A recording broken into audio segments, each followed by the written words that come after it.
I never wanted to be an overseas missionary when I was growing up. I always thought I'd be a Lutheran school teacher somewhere in the States, and I always said I wouldn't mind going as far away from my home state as possible. But I never even considered moving overseas and serving God here until I was at Concordia Irvine, and one of my professors told me that I was going to go on a short-term missions trip with them to Hungary. And I didn't even know where Hungary was at that point. But she was very convincing, and I said I would go. And it was on that trip that God kind of opened my eyes to the opportunity or to the possibility to serve Him here in Hungary or somewhere where I hadn't even considered before. And that was the first step of my journey to serving God overseas.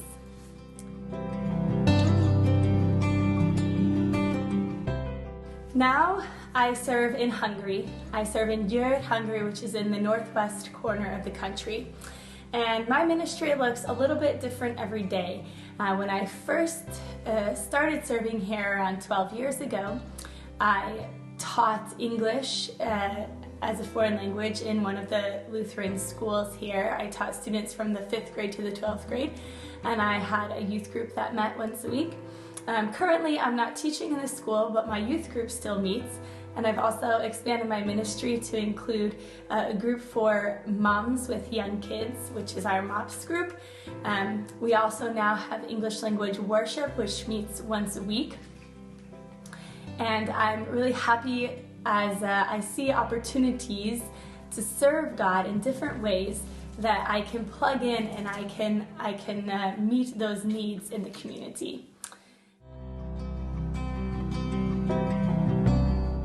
When I first came, I said, you know what, I'm not going to go in with tons of expectations because I know that God always surprises us. So I haven't had a lot of surprises because I was expecting surprises, but I have learned that you can do more than you think you can do. If you are brave or pray for strength and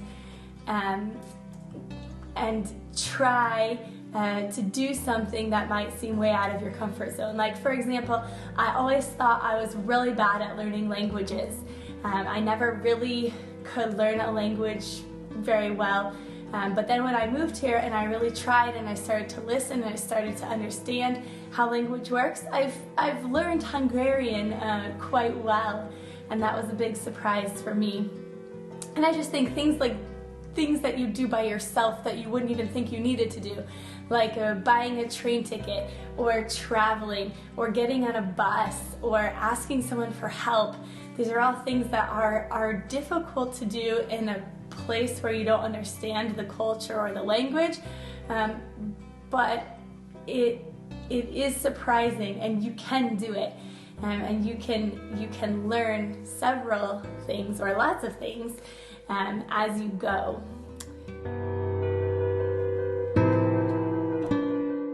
My favorite part of working with MCN is that it feels like it's a family, and I feel really well supported. So if I have a problem or if I have a question, I'm not afraid to ask, and I know who to go to, and I know that people have got my back. MCN is very transparent and very honest, and the people that are working with and for this organization are the same way, and I really, really appreciate that.